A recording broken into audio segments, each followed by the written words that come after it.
and welcome to your Friday edition of Kickback with Kelly and Barbara. The weekend is just around the corner. Hopefully, you guys are all geared up to do lots of fun things at home. At home, because we've survived about, I think, a week of phase 2 starting and groups gathering. It's been quite nice, I must admit, to be able to see people outside of the household and outside of work. I do love you a lot, but it's also nice to see other faces as well.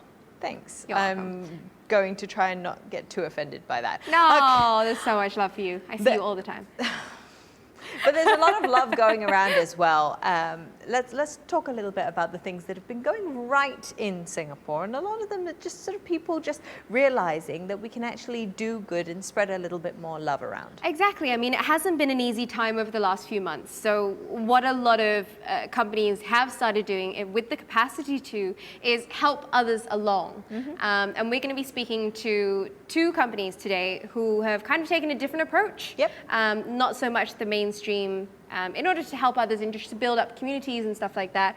So we are going to be talking to our first guest, the managing director of GOVT. They're a creative company. So Alvina, please join us on set. Come and join us. I will move over to the... scoot over on that way. And let's just start by saying hello. How are you? Good to be here. So, I just need to know, GOVT, do you guys get confused all the time? Move over just a little bit more. Yeah. 1 meter, we're good. Okay. Okay, so GOVT, do you guys get confused? And when people search for you guys, like, do you get a lot of confusion going on? We do. We get associated to the government a lot. Everyone wonders whether we are part of the government. We are not. Okay. But what we believe is, as an agency, like a good government, we would like to be able to do right by our clients, do right by the creative work, do right by our people. So that's why we picked GOVT, and the founders thought that it's something that is in the DNA of the company. Wow. And does GOVT, does it stand for anything? Is it an acronym, or is it just GOVT? It is just GOVT. Okay. And I think it's supposed to be like kind of like a fun thing to go like, oh, if we type in govt.sg, will people think that we're a government, and exactly what you guys are doing right now? It feels like people get a little bit confused. We're a little bit cheeky. We're a creative company after all. It's all for the fun of things anyway. I mean, obviously, you guys have a very good ethos that you guys have founded the company. You want to do right by people, by your clients, and I think that's a lovely thing to do, a lovely message that you want to try and portray. And given that things have been very difficult on a lot of industries over the past couple of months, between layoffs, downsizing, businesses who are closing down indefinitely, how are you guys doing as an agency? I think we're doing all right. It is undeniably difficult, not just for us, but also for everyone else within the industry. And there is a slowdown in terms of all the work, and everyone's been a little bit pensive. But we've been lucky because despite not being a large creative company, we've had good support from our clients. We've got good support from the people feeling still quite riled up to do the work. And we're trying to cope and see, despite all the creative work and despite the workload on the side, what else can we do? And that's kind of how we decided that other than the work we do, how can we give back? And that's obviously where Adoptizing SG came about. You've got your own little Instagram page for it. So tell us a little bit more about this movement that you guys have started. Sure. So we love our puns, right? GOVT, and then we decided to do adoptizing. And adoptizing is kind of like, how do we adopt small businesses in Singapore and teach them in the ways that we know how to, or help them in the ways that we know how to. So to be honest, I mean, in the beginning, during the circuit breaker, there's been all sorts of initiatives. In Singapore being Singapore, there's a good kampong spirit. Everyone wants to help hawkers, small businesses, home businesses, etc. And we thought if we wanted to help, it needed to be authentic. And when we saw how a lot of small businesses were affected, it hit us quite badly, because 7 years ago, we were a small company with literally 2 of our founders. And we thought, okay, so what if we could help them in the ways that we know best? What if we could kind of like help them with the products and help market the products for them and adopt 20 companies for 2020 and put their products out there so that people can be exposed to their products and engage with all these different brands and small companies. And how did you guys, I would say, choose the 20 companies that you guys have now? It's so cute, like the mama hen. Yeah. How did you choose your flock? Yeah. When we started, we said 20 for 2020. And within 24 hours, we did have more than 20. Oh, wow. We had about 50 people writing to us. Wow. So we were very conscious that it needed to be companies that needed help with marketing, needed help with a little bit of advice, and where we can, and it's areas that we can help. Like if there are areas that we can't help, we don't want to take on. Yeah, no Yeah. point overcommitting to something that you can't help with, right? Exactly. And so we also said we wanted to be able to help across a big range of different types of people. So we have a tattoo artist. We've got a 40-year-old spectacle shop. Oh, wow. Oh, wow. Yeah, like a physical trainer was the first one. Last week we helped a balloon company and a local Singapore game card designer. So it's a whole range of people that we wanted to help. Very diverse mix of people that you're trying to help out with. So I think it's very interesting that you're choosing to give back in this way. I think it's very interesting that you guys have also broadened your base. It's not just one type of client that you're going to be helping with, like whether it's just hawkers or just this type of small business, but that you're really trying to diversify and help as many people as you can in as many industries as possible as well. We're going to be exploring a little bit more after the break with other companies that are giving back, one that Barbara's quite familiar with. Yes, Yeah. it's the gym that I work at. Yeah, exactly. Uppercut going to be joining us. We've got Isaac, who's going to be sharing a little bit more about what they've done to give back in their industry as well. So don't go anywhere. This is Kickback with Kelly and Barbara. We will be back after this short break.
Welcome back to Kickback with Kelly and Barbara. Kelly's popped off for just a little bit this Friday, getting a head start on her TGIF. But I have our second guest joining us, the co-founder of Uppercut Boxing, Isaac. Thank you so much for joining us. Nice to see you again, Barbara. It's nice to see you again too.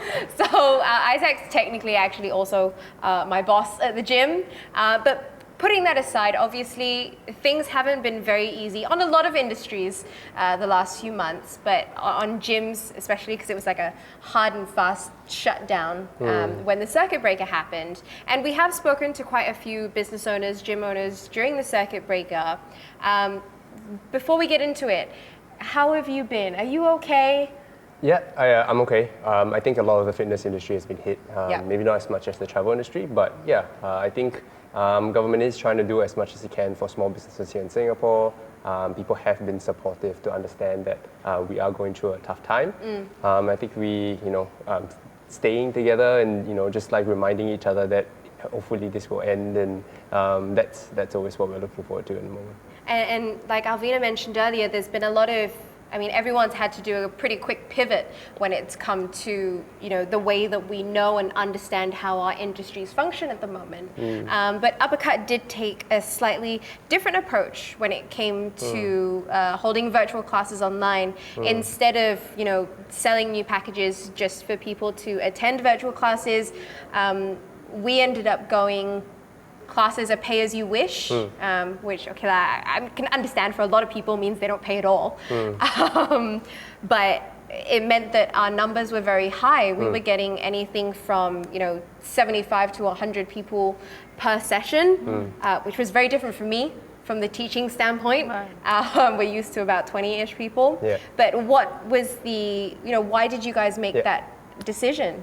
Well, we did start off with class packs. So I think we had $15 for one, and then if you buy three, it's $30. So it ends up being $10 for one.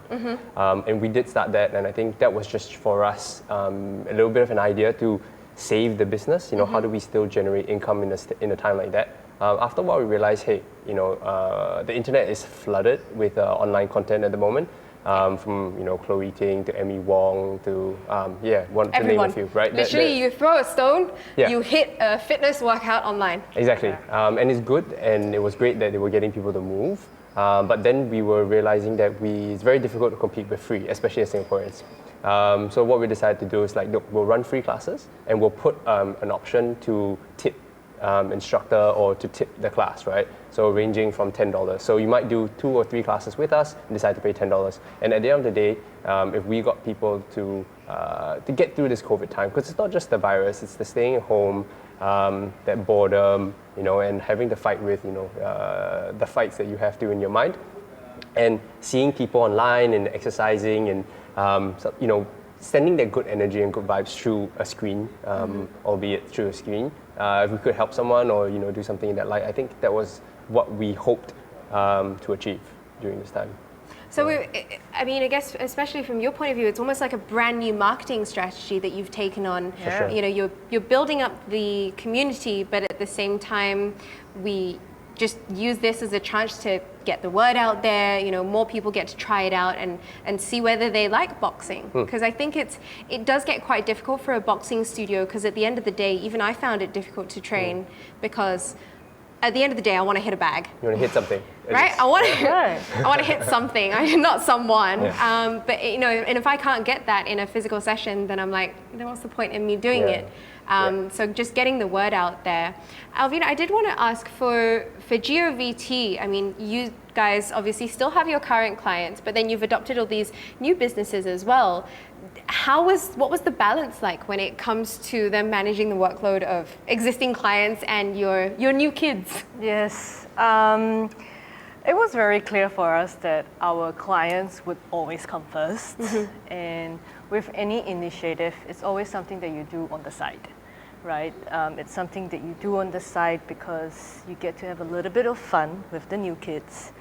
And even for anyone who wanted to try, say, live shows or live talk shows on the platform, it also gave a platform for our staff to try different things. Kind of experiment with things. Exactly, yeah. So one of the first episode was to help a physical trainer. And I know. Tips. You should come on board. Can we apply to be one of your kids? Yeah, and we had one of our staff who is she's got a bit of a personality and she likes doing live shows, so it became a platform for her as well. Okay. And it became a platform for us to learn new things and also help the adoptees per se. So yes, it was also kind of like a good balance platform to do good while we balance the work that we do for our clients on the side. And I'm quite curious, so for not just Uppercut, but like the fitness industry going forward for you, where do you see things? So things have changed gastronomically, right, at this point. Where do you see the future going? Do you think there's going to be much of a change, or do you think we're going to revert back to the way things were? I think, well, going to the gym has always been primarily a physical thing. You go with friends, you go with someone, you need that kind of motivation. It's a very big community feel type thing. It is, and I think it will change. With all the digital online things, content that have been produced, I think what will change more is the regulations of who you can go with, how long you can go with, and after a while, like you said, right, like is it really worth going? Because I think now gyms are set at like an hour cap. You go in, a shower is what, maybe a warm up is maybe 10 minutes, right? And by the time you get through the whole workout, it's very rushed.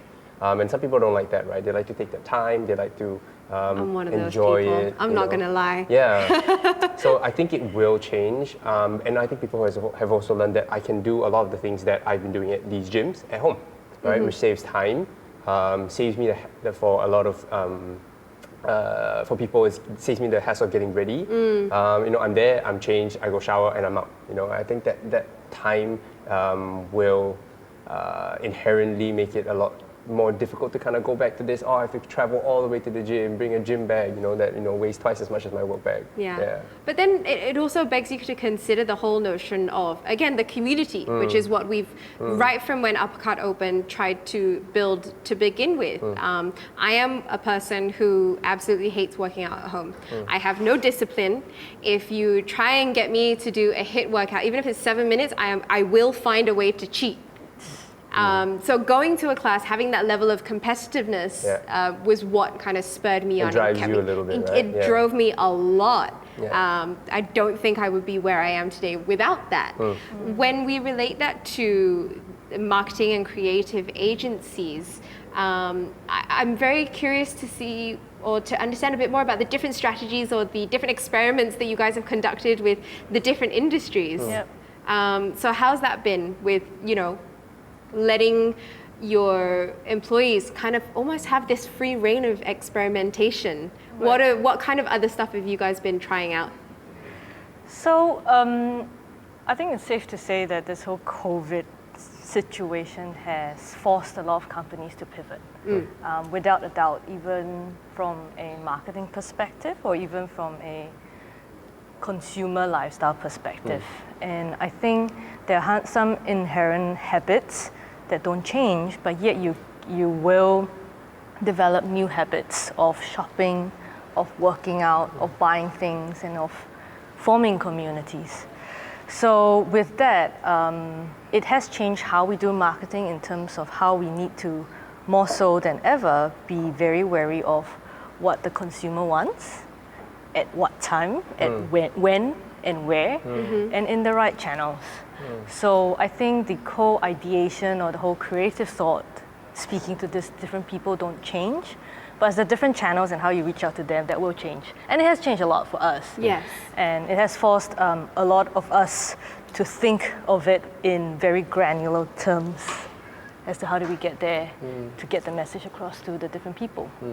Interesting. So, I mean, even as someone who is technically a freelancer, I mean, my whole life has been about like marketing myself and networking and stuff like that. And even for us, that's changed drastically.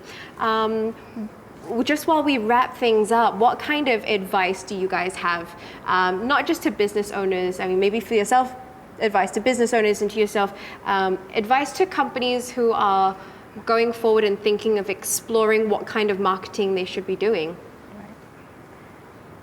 Whoa. He's like, wow, stress. I mean, I guess for business owners, it's really see what ways you can pivot. I think it will be very difficult. Even if it's, even with the digital content, as a gym, trying to go and like, how do I start looking at production? What kind of cameras do I need? And how do I do it cheaply, right? I can do it. I guess if you have deeper pockets, hire a production team, hire somebody. But if you have to do it yourself, how are you going to do it? How do you get online content out? What are the resources that are available? And there are still online resources that you can use, and it's about learning. All right, Skillshare is one of them that I try to be on, and see how to video edit and stuff like that. And it's just constantly learning and thinking of new ideas to grow the business. Awesome, Alvina? Yeah, I think companies or brands or personal brands need to be changing all the time because I don't think there is like a set method for anything. And like you said, the agility of having to learn and relearn and fail sometimes and then move on to what works will be a process that we'll be forced to kind of reconsider. Go with the flow. A lot of us who have want that control on a lot of things have now been forced to, okay, I guess I have to go with the times and go with the flow. Well, thank you so much for all of that insight. It was a pleasure having you on. Isaac, you're going to stay with us and guide us through a little bit of a sweat session after the break. Yes. So we're going to get warmed up for that. We're going to go for a short break. We will be back to have a little workout. Do join us. We'll see you after the break.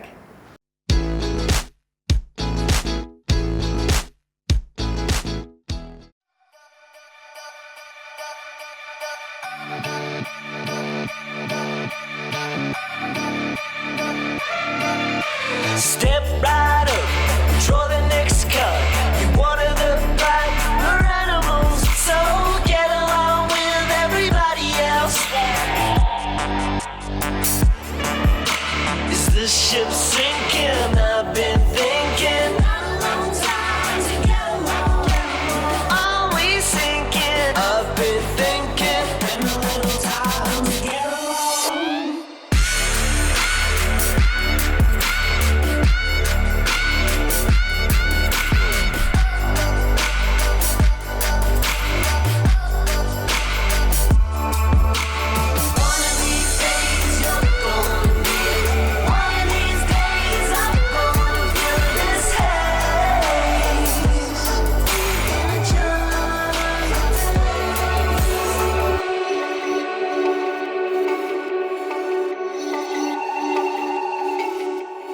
Wake up call, throw the next up. Be one of a kind, original. Don't be another sign of the times. Fight. Wanna know the secret? We get on. Wanna know the secret? We get on. Try to find the feeling we belong. It's all for one and all for fun.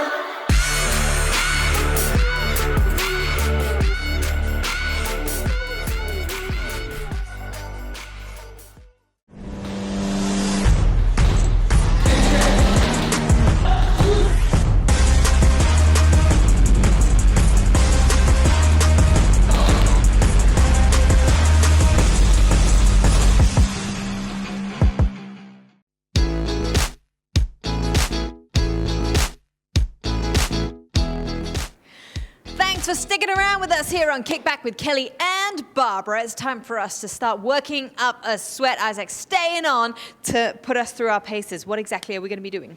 All right, so we'll just start up with a typical boxer warm-up.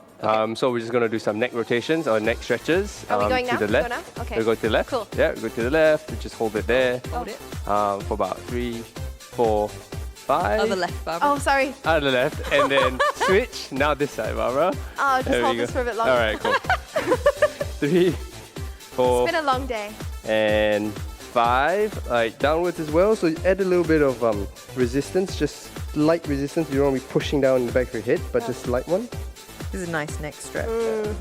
Resist and up, and then using your fingers, the tip of your chin, just add that little bit of resistance.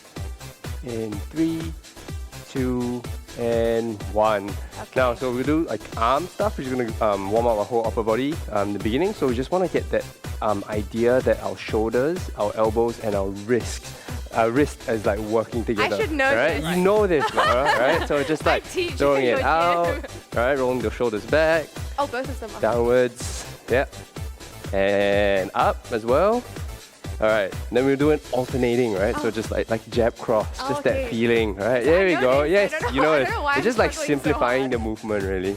All right, Nice one. And then the same thing we're going to do with our legs. So again, that idea that our hip, our knee, and our ankles are going to be working together. So right, we're not just like kicking. This is where coordination comes in, man. And a little bit of balance as well. I just lost mine.